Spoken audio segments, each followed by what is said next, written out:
আপনারা পুরো এদিকটা তো খুললে এরপরে ভিডিও নেবেন, আপনারা ভিডিও নেবেন না, আমাদের কাস্টমার বাড়বে।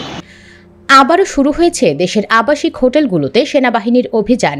এবার সিলেট নগরীর বন্দরবাজার লালদিঘির পারস্থ হোটেল সুপার আবাসিকে আকস্মিক অভিযান চালিয়েছে।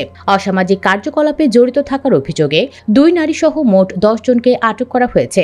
গত রাত 11:15টার দিকে সিলেট নগরীর বন্দরবাজারের সিটি হার্ট আবাসিক হোটেলে অভিযান চালায় সিলেট মহানগর গোয়েন্দা পুলিশ অর্থাৎ ডিবি। আটককৃতদের বিরুদ্ধে কোতোয়ালি মডেল থানায় মামলা দায়ের করে সবাইকে আদালতে সোপর্দ করা হয়েছে বলে জানিয়েছে কমিশনার মোহাম্মদ সাইফুল ইসলাম। তার কিছুক্ষণ পরই কুমিল্লা আদর্শ সদর উপজেলার জগন্নাথপুর এলাকায় গভীর রাতে একটি বিশেষ অভিযানে অবৈধ অস্ত্র ও মাদক সহ এক যুবককে গ্রেপ্তার করেছে সেনাবাহিনী। রাত 1:10 গোমতী আইল এলাকায় অভিযান চালিয়ে অভিযুক্তের দোকান ও বসতঘরের বিভিন্ন স্থানে তল্লাশি করে একটি পাইপ গান, 2টি চাপাতি, একটি চাইনিজ কুড়াল, 1 বোতল কিংফিশার বিয়ার, একটি গাঁজার প্যাকেট এবং ইয়াবা ট্যাবলেট উদ্ধার করে সেনাবাহিনীর সদর ক্যাম্পের সদস্যরা। গ্রেপ্তার 27 বছর বয়সী যুবক আরিফ হোসেন সদর উপজেলা পাথুরিয়াপাড়া এলাকার জয়নাল আবেদিনের ছেলে। পরবর্তীতে তাকে এবং জব্দ করা অস্ত্র ও মাদকদ্রব্য হস্তান্তর করা হয় কোতোয়ালি মডেল থানার ডিউটিরত অফিসার ইনচার্জের কাছে। আইন শৃঙ্খলা রক্ষায় সেনাবাহিনী ও পুলিশের যৌথ অভিযান চলমান থাকবে বলে জানিয়েছে সংশ্লিষ্টরা। এর আগে ফরিদপুর শহরের রেলওয়ে বস্তিতে অভিযান পরিচালনা করে যৌথ বাহিনী।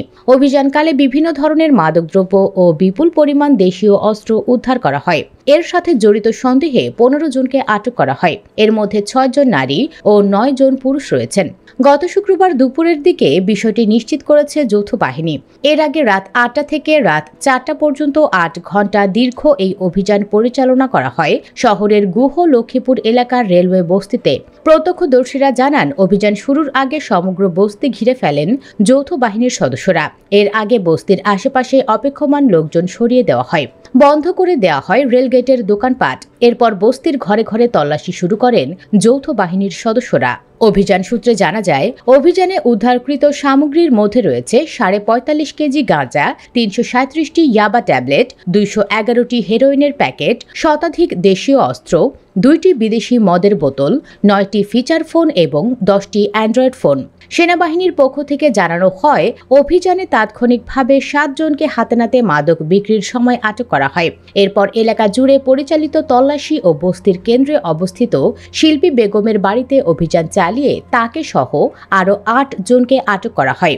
অভিযান চলাকালে শিল্পীর বাড়ি থেকে বিপুল পরিমাণ মাদকদ্রব্য, দেশীয় ধারালো অস্ত্র এবং মোবাইল ফোন উদ্ধার করা হয়, যা দিয়ে দীর্ঘদিন ধরে এলাকায় ভীতি ও নিয়ন্ত্রণ প্রতিষ্ঠা করে আসছিল তারা। সেনাবাহিনী সূত্র জানায়, গত কয়েক সপ্তাহ ধরে ফরিদপুর আর্মি ক্যাম্পে গুহ লক্ষ্মীপুর রেলওয়ে বস্তি এলাকায় চলমান মাদক পাচার, জোরপূর্বক দখলদারিত্ব এবং স্থানীয় সন্ত্রাসী কর্মকাণ্ড নিয়ে একাধিক অভিযোগ আসছিল।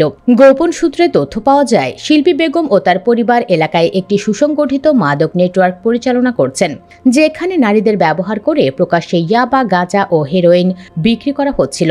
অনুসন্ধানে উঠে আসে, শিল্পীর সঙ্গে ভারতীয় মাদক পাচার চক্রের সরাসরি যোগাযোগ রয়েছে এবং ভারত থেকে গাঁজা এনে এই এলাকায় সরবরাহ করে একটি অবৈধ অনৈতিক প্রভাব বিস্তার করে আসছিল।